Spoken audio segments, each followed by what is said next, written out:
Hello students, हमने पिछले 2 lectures में क्वांटम नंबर्स के बारे में जाना है। आज के लेक्चर में स्पेसिफिकली हम क्वांटम नंबर्स से एसोसिएटेड कुछ प्रिंसिपल्स हैं जो हमें थरोली फॉलो करना है जब तक हम केमिस्ट्री पढ़ रहे हैं। ठीक है, और ये प्रिंसिपल्स स्टैंडर्डाइज प्रिंसिपल्स हैं, इनको आपको याद करना पड़ेगा। बोर्ड्स में 100% इनमें से क्वेश्चंस आते हैं और साथ ही साथ आपको समझना भी पड़ेगा कि जब क्वेश्चंस आते हैं तो उनके आंसर कैसे आपको करने हैं। ठीक है, इसी सीरीज में जो पहला प्रिंसिपल है वो है ऑफ बाउ प्रिंसिपल। वैसे जितनी भी चीजें कॉन्सेप्ट्स हम लोग पढ़ते हैं साइंस में, तो जनरली जो नाम होता है प्रिंसिपल का वो साइंटिस्ट के नाम पे रखा जाता है, लेकिन यहां पे ऑफबाउ किसी साइंटिस्ट के नाम पे नहीं है। ऑफबाउ का मतलब जर्मन में होता है टू बिल्ड अप। अब क्या बिल्ड कर रहे हैं हम यहां पे? हम यहां पर बेसिकली एक पर्टिकुलर एटम का इलेक्ट्रॉनिक कॉन्फ़िगरेशन बिल्डअप कर रहे हैं। इलेक्ट्रॉनिक कॉन्फ़िगरेशन बिल्डअप करने का मतलब क्या है?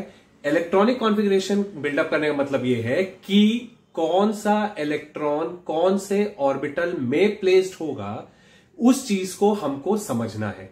और ये चीज एटम अपनी मर्जी से नहीं करता है, वो इस प्रिंसिपल को फॉलो करता है। और इस प्रिंसिपल को आपको समझना और समझाना कैसे है वो देखिए। जैसा मैंने यहां पे लिखा है टू बिल्ड अप, तो अगर ये क्वेश्चन आपको आता है तो बुक्स में तो बहुत ज्यादा फिगरेटिवली बहुत खूबसूरत डायग्राम एक बना रहता है। मैं आपको एक सिंपल तरीका बता रहा हूं कि इसको कैसे आपको अरेंज करना है। तो देखिए, सबसे पहले हम लोगों ने 4 डिफरेंट टाइप्स ऑफ ऑर्बिटल्स पढ़े हैं, S, P, D and F. जो हम ये सीरीज यहां पे लिखेंगे वो सिर्फ इन 4 ऑर्बिटल्स के लिए ही लिखेंगे, क्योंकि करंट जो हमारे 118 एलिमेंट्स हैं वो सब सिर्फ और सिर्फ इन्हीं 4 ऑर्बिटल्स में इलेक्ट्रॉन्स के प्लेसमेंट की वजह से एग्जिस्ट करते हैं। तो इसलिए हमें यहां पे उसी चीज को एक्सप्रेस करना है। अब देखिए आपको करना क्या है। सबसे पहले हमको यह पता है कि पीरियोडिक टेबल में हमारे 7 पीरियड्स हैं। तो अगर पीरियोडिक टेबल में 7 पीरियड्स हैं तो हम मैक्सिमम जो सीरीज लिखेंगे वो 7th पीरियड तक लिखेंगे। तो हम लिखेंगे कैसे इसको? देखिए, 1s, 2s, 3s, 4s, 5s, 6s, 7s। पहले सीक्वेंस में आप सारे s ऑर्बिटल्स लिख लीजिए। ठीक, जैसा हमने पिछले लेक्चर्स में देखा था कि फर्स्ट ऑर्बिट में हमेशा एक ही ऑर्बिटल एग्जिस्ट करता है, वो है s। ये चीजें हमने उन 4 क्वांटम नंबर्स में देख लिया था। अब सेकेंड ऑर्बिट में 2 ऑर्बिटल्स एग्जिस्ट करते हैं, s और p। तो इसलिए हम 2s से p स्टार्ट करेंगे। तो ये हो जाएगा 2p, ये हो जाएगा 3p, ये हो जाएगा 4p, 5p, 6p और 7p। ठीक, अब थर्ड पे आइए, क्योंकि सेकंड पे अब डी और एफ नहीं होता है तो थर्ड से स्टार्ट होता है। तो थर्ड पे आप लेंगे 3d, फिर 4d, फिर 5d, फिर 6d। 7d के ऐसा हमें जरूरत नहीं है क्योंकि डी हमारा 6 तक वो खत्म हो जाता है। उसके बाद एफ पे आते हैं। एफ पे हम यहां पे लिख लेते हैं 4f और 5f। ठीक है, तो 4f और 5f हमने यहां पे लिख लिया। इतना आप लिख लीजिए। अब आपको करना क्या है इसमें आपको अब स्लांटिंग लाइंस बनानी है। ठीक है, अब स्लांटिंग लाइंस बनाने के लिए चलिए समझने के लिए हम पूरा इसको कंप्लीट कर लेते हैं। हाइपोथेटिकल रहेगा पर आपको समझने में आसान रहेगा। तो चलिए हम यहां पे 7d, 6f और 7f तक लिख लेते हैं। ठीक है, जिससे आसानी रहे समझने में। अब चलिए इसको देखिए, स्लांटिंग एरोज बनाने हैं। तो सबसे पहले जब इलेक्ट्रॉन फिल करेगा वो इलेक्ट्रॉन फिल करेगा 1s में। आपने उसका एक स्लांटिंग एरो बना लिया। ठीक, 1s के बाद किसका नंबर आ रहा है? 2s का। तो अब जो अगला आप स्लांटिंग एरो बनाएंगे वो 2s का बनाएंगे। मैं बार बार वर्ड स्लांटिंग इसलिए यूज कर रहा हूं क्योंकि अगर आप स्ट्रेट करेंगे तो ये दोनों कट जाएंगे साथ में। ठीक है, तो ऐसा नहीं बनेगा, स्लांटिंग बनेगा। तो 1s का आपने स्लांटिंग बना लिया, उसके बाद 2s का स्लांटिंग बना लिया। अगला नंबर कहां से आता है? 2p। अब 2p से आपको स्लांटिंग बनाना है। जब आप इस 2p से स्लांटिंग बनाएंगे तो ये 2p स्लांटिंग जो है ये 3s को भी काट देगा। ठीक, तो अब 2p फिर 3p। अब इसके बाद फिर आपने स्लांटिंग लाइन बनाई। जब आप स्लांटिंग लाइन बनाएंगे तो फिर आपका आ जाएगा 3p, 4s। अब मैं स्लांटिंग बनाते जा रहा हूं लाइन्स, देखिए ये इस तरह से कटेगा, ये इस तरह से कटेगा, ये इस तरह से कटेगा, ये इस तरह से कटेगा, ये इस तरह से कटेगा। ये हमने स्लांटिंग लाइंस बना ली, ठीक है। इस स्लांटिंग लाइन से हमें बहुत फायदा होता है। फायदा क्या होता है कि अगर हम मान लीजिए हाइड्रोजन का एटॉमिक नंबर जानते हैं 1, क्लास 10 तक आपने जो उसका इलेक्ट्रॉनिक कॉन्फ़िगरेशन पढ़ा है वो भी आपने पढ़ा है 1, ठीक है। तो 1 का मतलब ये है, ये एक इलेक्ट्रॉन कौन से ऑर्बिटल में प्लेस हुआ, 1s में, ठीक है। अब यही काम हमें किसी भी एटम के लिए करना है till the atomic number of 118, वहां तक हमें यही चीजों को फॉलो करना है। अब यहां पे जो आपको नोटिस करनी है चीजें कि डिफरेंशिएशन कहां पे हो रहा है। अगर आप एक चीज देखें, यहां पे तो कोई बात नहीं है, ये 1s है, ये 2s है, ये 2p है, उसके बाद 3s है, परफेक्ट। लेकिन आइडियली अब 3s के बाद देखिए 3p आया, बिल्कुल सही जा रहे हैं। 3p के बाद क्या आना चाहिए था, 3d, लेकिन उसके बाद क्या आ रहा है, 4s। 4s के बाद क्या आ रहा है, 3d। तो यहां पे देखिए रिवर्सल हो रहा है, 3d आया, 3d के बाद 4p आया, 4p के बाद 5s आ गया, और फिर 5s के बाद हम लोग वापस कहां चले गए, 4d पे। अब 4d के बाद क्या आया, 5p आया, 5p के बाद क्या आया, 6s आया, और 6s के बाद देखिए फिर हम 4th शेल पे चले गए। तो ये जो हम स्लांटिंग लाइंस बनाते हैं, ये इलेक्ट्रॉन्स के प्लेसमेंट के लिए बनाते हैं। तो सबसे बड़ी चीज है, आपको इसको मेमोराइज नहीं करना है। कभी भी आपको कोई क्वेश्चन आए, मान लीजिए बोलते हैं एटॉमिक नंबर 65 का आप इलेक्ट्रॉनिक कॉन्फ़िगरेशन लिखिए, तो आपको चिंता करने की जरूरत नहीं है, याद करने की जरूरत नहीं है। सीधे फटाफट ये रफ में डायग्राम बनाइए, 2 मिनट में डायग्राम बन जाएगा, और फटाफट आप प्लेसमेंट शुरू कर दीजिए, ठीक है। हमको ये पता है कि एस ऑर्बिटल में मैक्सिमम 2 इलेक्ट्रॉन्स हो सकते हैं, पी में 6 हो सकते हैं। क्यों, क्योंकि एक ऑर्बिटल में 2, और पी के कितने ऑर्बिटल्स होते हैं, 3, तो टोटल कितने हो गए, 6। डी में कितने होते हैं, 10, क्योंकि उसमें 5 ऑर्बिटल्स होते हैं। और एफ में कितने होते हैं, 14, क्योंकि उसमें 7 ऑर्बिटल्स होते हैं। वो वैल्यूज हमें पता है। तो जितना एटॉमिक नंबर है आप यहां पे इलेक्ट्रॉन्स प्लेस करते जाइए, टोटल समेशन कर दीजिए और इलेक्ट्रॉनिक कॉन्फ़िगरेशन लिख दीजिए। इसलिए ये बहुत ज्यादा हमारे यूज का है। इसे हम कहते हैं aufbau प्रिंसिपल। इस प्रिंसिपल को हम एक और नाम से जानते हैं, जिसे हम कहते हैं N+L रूल।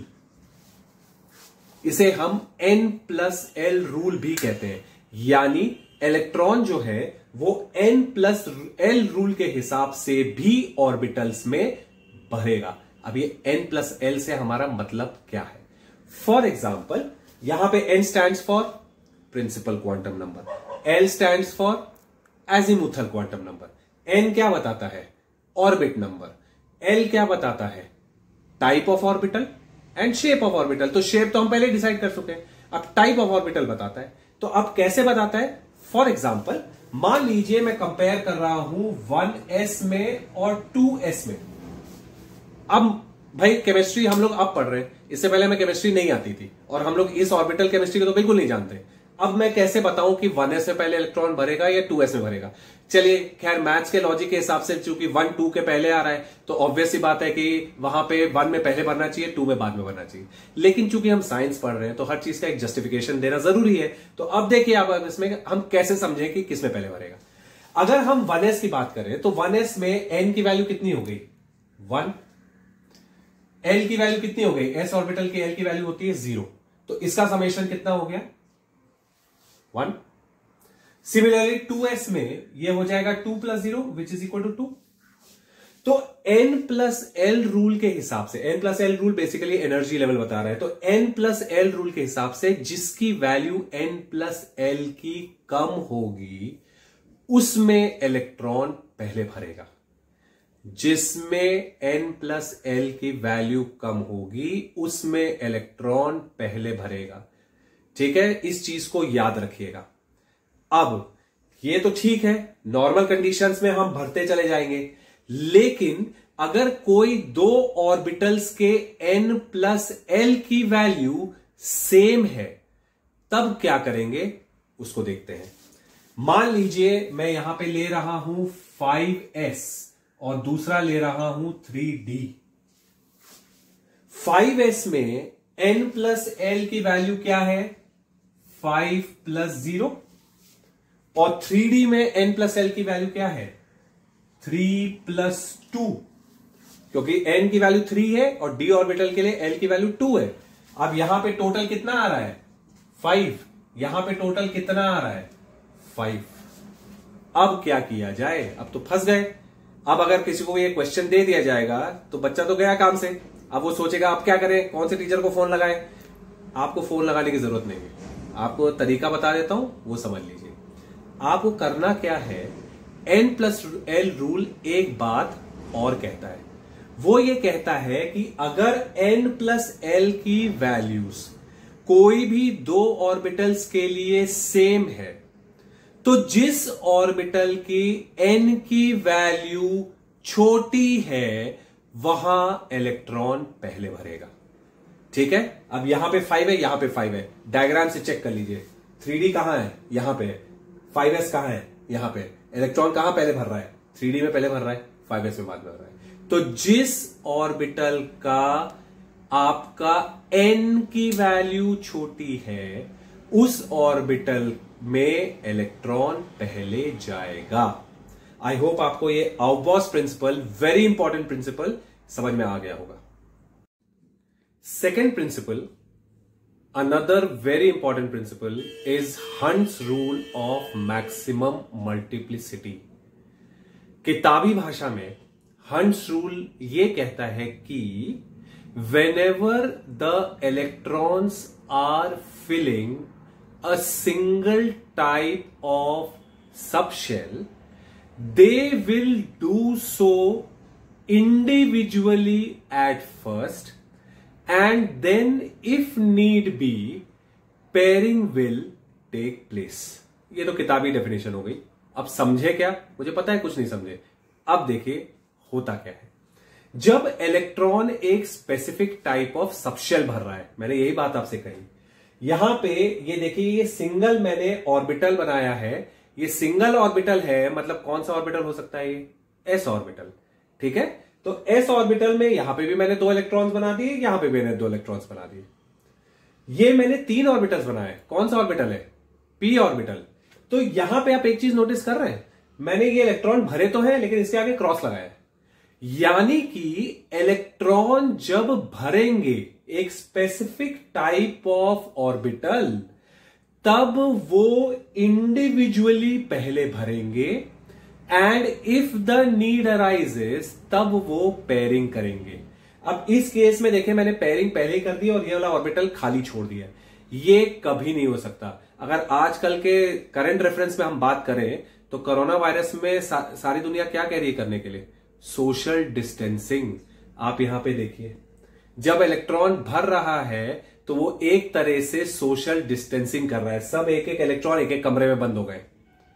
अब अगर जरूरत पड़ी, जरूरत कैसे पड़ेगी? ऑब्वियस सी बात है, अगर इसमें मैक्सिमम 6 इलेक्ट्रॉन हो सकते हैं, तो अगर हम 4th इलेक्ट्रॉन को भरना चाहेंगे तो 4th इलेक्ट्रॉन यहां से पेयर होना शुरू होगा। लेकिन वो मजबूरी है इसलिए। लेकिन जब तक 3 इलेक्ट्रॉन भरने की बात थी, तब तक वो इलेक्ट्रॉन्स सोशल डिस्टेंसिंग करके रहेंगे। हर इलेक्ट्रॉन एक अलग कमरे में बंद हो जाएगा, आइसोलेट हो जाएगा, क्वारंटीन हो जाएगा। अब अगर जरूरत पड़ी तो फिर वो तो है, अब फैमिलीज जो है सब एक साथ रह रही हैं, तो वहां तो कोई सबने अपना आपको क्वारंटीन कर लिया। लेकिन वो मजबूरी है, क्योंकि अगर 4 लोगों की फैमिली है और घर एक ही है तो ऑब्वियस सी बात है सारे चारों मेंबर्स एक ही साथ रहेंगे। लेकिन जहां मजबूरी नहीं है, जहां पे आदमी इंडिविजुअली रह सकता है, सेल्फ आइसोलेट कर सकता है, क्वारंटीन कर सकता है, वहां पे ये देखिए इंडिविजुअली भरेगा। तो हंट्स ने बहुत सिंपली इसी बात को समझाया था कि इलेक्ट्रॉन अगर एक स्पेसिफिक ऑर्बिटल में जाएगा तो पहले इंडिविजुअली भरेगा और बाद में अगर रिक्वायरमेंट होगी उसकी तब वो पेयरिंग शुरू करेगा। इस वजह से डायग्रामेटिकली ये वाला डायग्राम गलत है और ये वाला डायग्राम सही है। एंट्रेंस एग्जाम्स में ये डायग्रामेटिक क्वेश्चंस काफी साल पहले आपके जेई में और आपके नीट के एग्जाम, पहले तो नीट होता नहीं था खैर, तो पहले जो आपके एंट्रेंस एग्जाम मेडिकल के होते थे और जेई के पेपर्स में डायग्रामेटिक क्वेश्चंस आते थे और उसमें हंट्स रूल का ही प्रिंसिपल के बारे में क्वेश्चन पूछा जाता था, कौन सा रूल है और कौन सा डायग्राम सही है। तो इस चीज को ध्यान रखिए, ये प्रिंसिपल भी स्कूल्स में भी पूछा जाता है। कॉन्सेप्चुअली आप इस चीज को ध्यान रखिएगा। क्यों मैं बोल रहा हूं ध्यान रखने के लिए? जब हम पढ़ेंगे कुछ फैक्टर्स, पीरियोडिक प्रॉपर्टीज में और केमिकल बॉन्डिंग में, वहां पे इसका बहुत बड़ा सिग्निफिकेंस है। वो तो खैर जब आप आने वाले लेक्चर्स होंगे उसमें देखिएगा कैसे क्या है, ठीक है। अब अगला प्रिंसिपल जो कि है Pauli's exclusion principle. Pauli's exclusion principle states that no two electrons in a particular orbital will have all four quantum numbers same। English बहुत बढ़िया है, केमिकली भी बहुत अच्छा डिफाइन किया है, लेकिन आप समझिए एग्जाम्पल के थ्रू। मान लीजिए मैंने एस ऑर्बिटल बनाया था, ये मान लीजिए एक सिंपल सा एस ऑर्बिटल है और इस एस ऑर्बिटल में दो इलेक्ट्रॉन्स हैं। कुछ नोटिस किया आपने?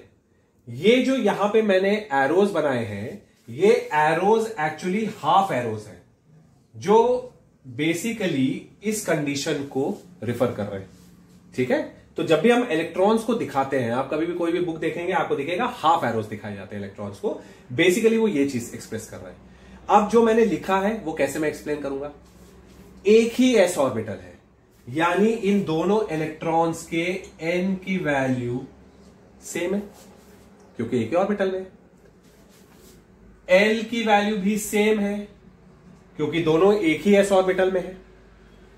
एम की वैल्यू भी सेम है क्योंकि एस ऑर्बिटल है, एम की वैल्यू 0 है, सेम है। अब हम आते हैं एस पे। This is not same. क्यों नॉट सेम है? एक इलेक्ट्रॉन का स्पिन की वैल्यू +½ है, दूसरे इलेक्ट्रॉन की स्पिन की वैल्यू -½ है। दोनों ऐसे हैं तो ऑब्वियस सी बात है दोनों के स्पिन्स भी अलग अलग हैं। तो जब दोनों के स्पिन्स अलग अलग हैं, इसका मतलब स्पिन क्वांटम नंबर अलग है। क्या क्या सेम था? n सेम था, l सेम था, m सेम था, लेकिन s जो है वो सेम नहीं है। सेकेंड केस लेते हैं। अभी हमने जो पिछला हंस में बनाया था सेम चीज, ये p ऑर्बिटल है। p ऑर्बिटल में हंस रूल के हिसाब से हमने ये 3 इलेक्ट्रॉन्स भर दिए, ठीक। अब देखिए इसमें n की वैल्यू आपकी, चलिए यहीं लिख लेते हैं जिससे कंफ्यूजन ना रहे, इसी में चेंजेस कर देंगे। n की वैल्यू इसकी सेम है क्योंकि ये एक ही ऑर्बिटल है, चाहे कोई हो 2p हो 3p हो, कोई ऑर्बिटल हो, इसके n की वैल्यू सेम है, ठीक है। l की वैल्यू पे आइए, l की वैल्यू भी सेम है क्योंकि सब p ऑर्बिटल में, तो ऑब्वियस सी बात है सबके l की वैल्यू भी सेम होगी, तो ये भी सेम है। अब m पे आइए, m पे p ऑर्बिटल के लिए वैल्यूज क्या थी? -1, 0, +1। यानी अगर मैं लिखना चाहूं तो ये क्या हो गया? ये -1, ये क्या हो गया? 0, और ये क्या हो गया? +1। तो यहां पे क्या सेम नहीं है?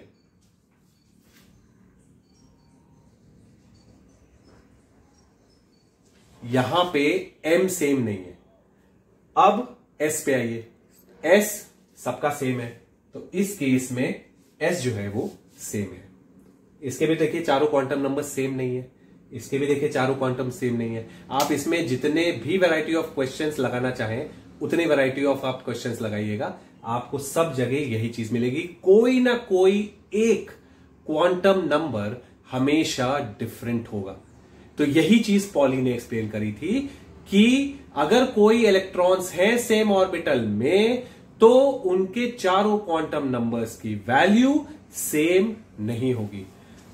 सो आई होप स्टूडेंट्स आज के एक छोटे से लेक्चर में आपको मजा आया होगा, लेकिन उससे ज्यादा जरूरी है ये 3 कॉन्सेप्ट्स को बहुत अच्छे से ध्यान रखना, इनको रिवाइज करिएगा, इनको समझने की कोशिश करिएगा। और अगर आपको नहीं आता है तो जिस तरह से आप मेरे ईमेल आईडी पे क्वेश्चंस भेज रहे हैं, भेजते रहिए, डाउट्स पूछते रहिए और मेरे लेक्चर्स को एंजॉय करते रहिए, लाइक करिए, सब्सक्राइब करिए, ठीक है। And nonetheless to remind, just in case in this lockdown you require personalized, customized online lectures, please feel free to write an email to me. I'll definitely cater to your needs. Thank you so much.